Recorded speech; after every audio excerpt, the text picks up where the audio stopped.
បាទសួស្តីបាទថ្ងៃនេះខ្ញុំមានកម្មវិធី app line មួយដើម្បីរកថវិកាអនឡាញបន្ថែមទៀតបាទកម្មវិធីនេះគឺប្រើនៅក្រៅប្រទេសទេបាទប៉ុន្តែដោយសារស្រុកខ្មែរយើងគេមិនឲ្យប្រើទេប៉ុន្តែយើងអាចប្រើវាបានដោយសារយើងប្រើ VPN ដើម្បី download វាបាទកិច្ចកម្មវិធីនេះគឺអាចរកលុយឲ្យយើងបានស្រួលមែនតើគ្រាន់តែយើង download game ហើយលេងតែប៉ុណ្ណោះហើយពិសេសឥឡូវនេះ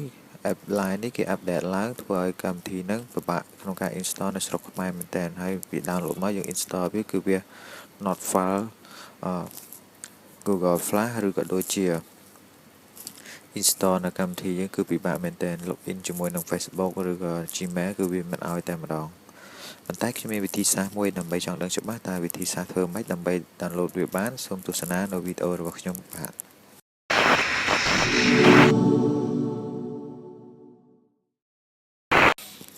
អូខេឥឡូវដំបូងយើងបើកនៅទូរស័ព្ទរបស់យើងទៅបាទ Android បាទហើយបន្ទាប់ពីបើកមកបាទនៅខាងលើដែលខ្ញុំបានបង្ហាញនៅនេះគឺអ្វីដែលយើងត្រូវធ្វើមាន4ហ្នឹងបាទមាន3 4ហ្នឹងបាទ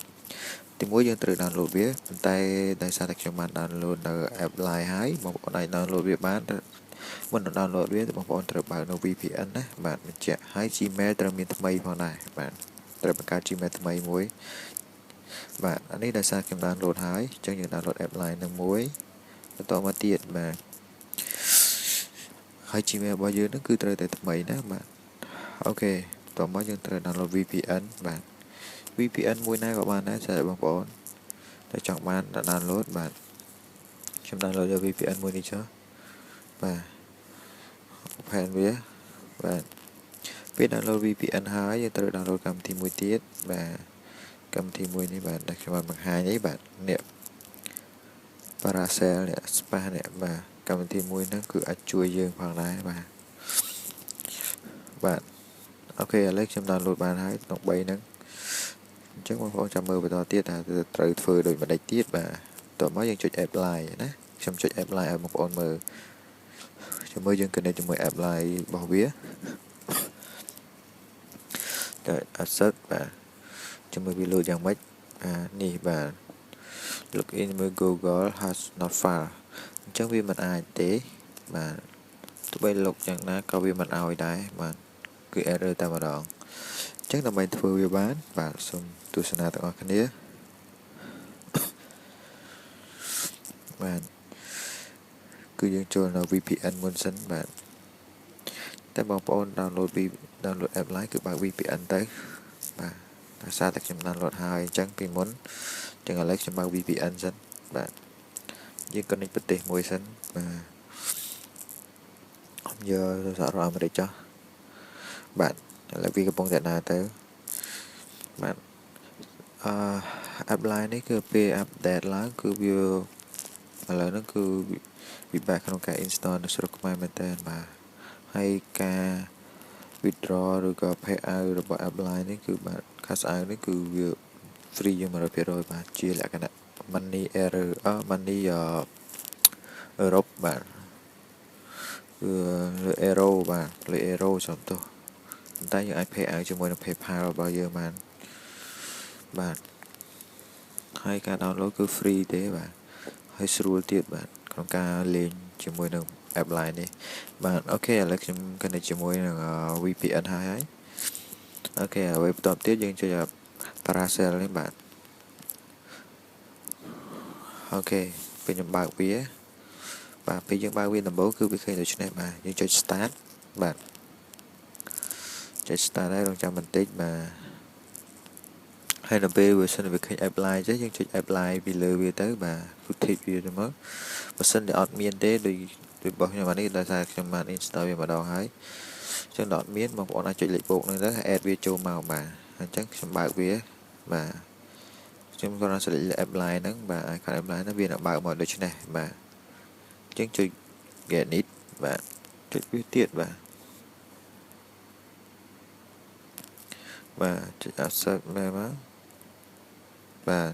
ដល់ពេលកន្លែងនេះសូមយក email បាទ email ខាងក្រោមណាបាទមិនចាំគេជាមួយ Google ឬក៏ Facebook ទេអត់ឲ្យទេ Gmail ហើយ Gmail នេះគឺយើងដូចគេបានបង្ហាញពីមុនអញ្ចឹងគឺយើងទៅបង្កើតថ្មី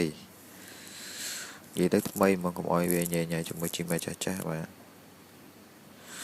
តែបើសិនបងប្អូនណាដែលមិនទាន់ធ្លាប់ប្រើ Gmail ប្រើជាមួយកម្មវិធី App Line ទេអាចប្រើ Gmail ចាស់ៗដែលបងប្អូនអាចប្រើក៏បានដែរតែ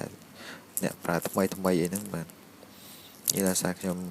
ធ្លាប់ប្រើ Gmail ពីមុនវាអត់ឲ្យអញ្ចឹងខ្ញុំប្រើ Gmail ថ្មីបាទនិយាយទៅ account ថ្មី Gmail ថ្មីបាទពេលយើង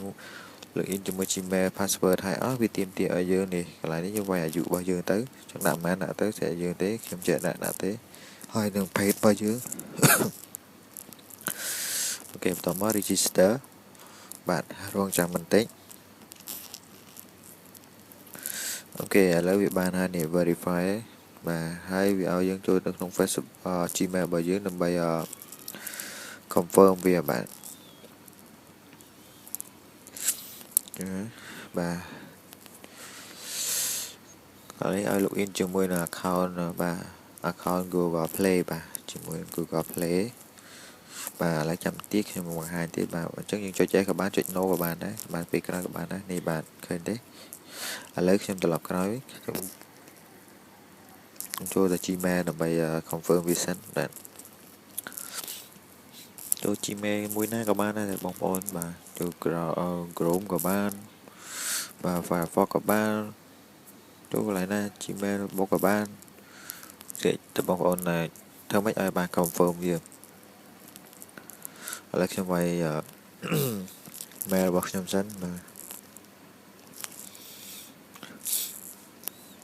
ទ password ហើយអូខេ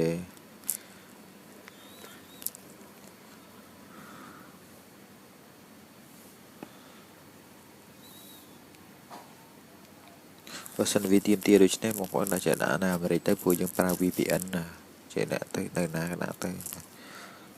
user ក៏បានអូស្ត្រាលីក៏បានស្អីចាក់ដាក់ទៅបាទអូខេរងចាំបន្តិចវាដើរហើយ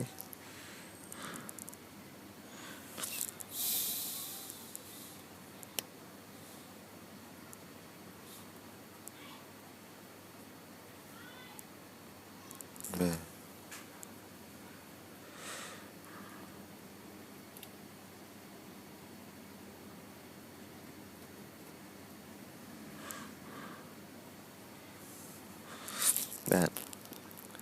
បាទបាទសម្រាប់ខ្ញុំពុកតែបើកវា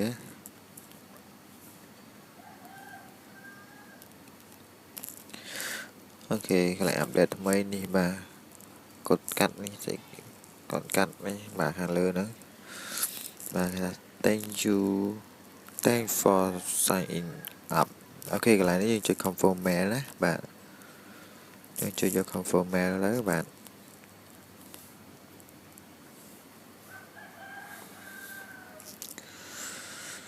បាទឃើញទេ confirm mail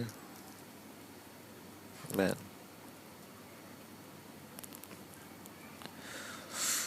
អូខេពេល confirm ហើយអស់ហើយតោះមកយើងចុចនៅ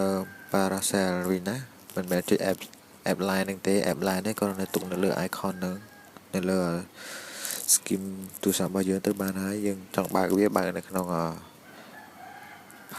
Paracel នេះបាទអូខេឃើញហើយនេះអញ្ចឹងអ្វីដែលយើងត្រូវធ្វើចាំមើលអានេះគេបង្ហាញអ្នកថ្មីដែលត្រូវ download ហ្នឹងបាទអូខេឥឡូវខ្ញុំបើកនៅ game មួយឬក៏កម្មវិធីនេះកន្លែង PayPal នេះកម្មវិធីផ្ទេរលុយចំនួនលុយដែលយើងត្រូវ pay ចេញហ្នឹងបាទនេះវាបើកវាឲ្យយើងបាទឃើញទេ50សេន1រៀល2កន្លះ5រៀលអញ្ចឹងបាទឥឡូវខ្ញុំប្រមក្រោយដើម្បី download នៅ game មួយបាទហើយកម្មវិធីនេះគឺអាចលេងបានវិញហើយបាទខ្ញុំបាន pay ឲ្យវា50សេនសាកធ្វើតេស្តវាហើយបាទរងចាំមើលតើបានតែកន្លែងនេះបាទនៅពេលយើង download ហើយវាទាមទារដូច្នេះយើងកុំភ្លេចបាទទៅចុចខាងលើបាទចាំចុចខាងក្រោមចុច new បាទយើងត្រូវខ្ញុំចុច new អូបាទនេះខ្ញុំចុច new ចុចខាងលើបាទ extract ហ្នឹងបាទ extraction ហ្នឹងextract គេមិននេះផ្លែប៉ុន្តែយើងចុចខាងលើហើយបន្តមកយើងវាយ mail របស់យើងទៅបាទយើងវាយ mail password ដែលយើងបាន login ជាមួយនឹង app line ហ្នឹងបាទអញ្ចឹងយើងត្រូវវាព្រោះវាទាមទារនៅ Google Player ដើម្បីយើងអាច download game បាទព្រោះយើងត្រូវ download game ចេញពីហ្នឹង បាទយើងរងចាំបន្តិចហើយវាកំពុងតែដើរបាទនៅពេលដែលយើង install ដូច្នេះវាបានហើយបើសិនយើង install download ពីចេញពី Play Store មកកម្មវិធី app line ចេញ Play Store មកគឺវាអត់ឲ្យទេបាទគេ error file តែម្ដងព្រោះអីនៅស្រុកខ្មែរគេបិទអត់ឲ្យប្រើទេបាទព្រោះវា update ថ្មីពីមុនប្រើបានធម្មតាខ្ញុំរកលុយបានវាច្រើនដែរអូខេឥឡូវឃើញ download បានហើយយើងចុច install ទៅបាទ accept បាទអញ្ចឹងវា install ហើយវានឹងចូលទៅក្នុងParacel បាទ Paracel អានមិនត្រូវទេអូខេបាទអញ្ចឹងរងចាំវាបន្តិចទៅបាទហើយនេះជា account ថ្មីមួយបាទនិយាយទៅស្រុកខ្មែរមានតែធ្វើអញ្ចឹងទេបាទអាចធ្វើការបានបើសិនជាមិនធ្វើអញ្ចឹងទេមិនអាច download នៅ app line ឬកម្មវិធី app line ហ្នឹងដើម្បីយកមកប្រើដើម្បីរកថវិកាគេថារក money online ហ្នឹងបានទេបាទវិធីមានតែអញ្ចឹងបាទហើយបញ្ជាក់មួយទៀតការប្រភេទអាវអីយើងមិនអាចប្រើជាមួយ Gmail ដែលយើងធ្លាប់ជាមួយ PayPal account PayPal ចាស់បានទេយើងត្រូវប្រើ account PayPal ថ្មីមួយទៀតបាទបើអូខេឥឡូវខ្ញុំបាន download ហើយខ្ញុំចុច play វា open បាទចុច open ទៅចាំមើលបើកបានទេមក play game អីបានទេបាទសូមចាំបន្តិចណាplay យូរដែរហ្នឹង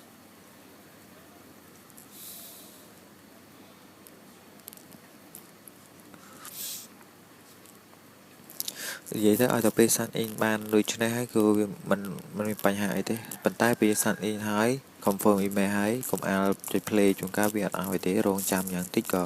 ទុកវាចោលមួយថ្ងៃអីសិនដែរបាទយើងមិនបាច់កុំអាល play វាអីទុកឲ្យវា confirm វាស្រួលបួលអស់ចាំយើងអាចលេងវាបានអាចរកលុយវាបានជាមួយនឹងវាបានហើយបាទបើយើងចុច confirm វាហើយ confirm email ហើយអស់ហើយយើងបើក play យើង download ហើយបើកវាជួនកាលវាអត់លុបបន្ទុកឲ្យយើងទេទុកវាមួយយប់សិនបាទយ៉ាងនេះក៏ទុកវាមួយយប់ឬក៏កន្លះម៉ោងតែ1ម៉ោងចេញដែរដើម្បីយើងអាច play វាដើម្បីវាអាច load នៅបន្ទុកឲ្យយើងបាទឥឡូវខ្ញុំបើកនៅ game ហ្នឹងបាទឃើញទេបាទវាមកហើយចឹង game ហ្នឹងបើកបានហើយបាទមានបញ្ហាអីទេបាទគឺយើងអាច download អាចលេងវាបានហើយខ្ញុំសង្ឃឹមថាបងប្អូននឹងយល់នៅអ្វីដែលខ្ញុំបានបង្ហាញបាទបើមកយកអាច comment សួរខ្ញុំបន្ថែមទៀតក៏បានដែរហើយដើម្បីបានបន្ទូបន្ថែមខ្ញុំមានដាក់នៅ link ខាងក្រោមនៅលេខកូដបាទលេខកូដហ្នឹងបងប្អូនគ្រាន់តែវាលេខកូដហ្នឹងបងប្អូននឹងទូបាន25បន្ទូបន្ថែមទៀតបាទ250បន្ទូបន្ថែមទៀតបាទហើយអរគុណច្រើនសម្រាប់ការទស្សនានៅវីដេអូរបស់ខ្ញុំបាទកុំភ្លេចជួយ Subscribe ផងជួបគ្នានៅវីដេអូក្រោយបើមានចម្ងល់អាច comment សួរខ្ញុំបន្ថែមទៀតបាទអរគុណបាទជម្រាបលា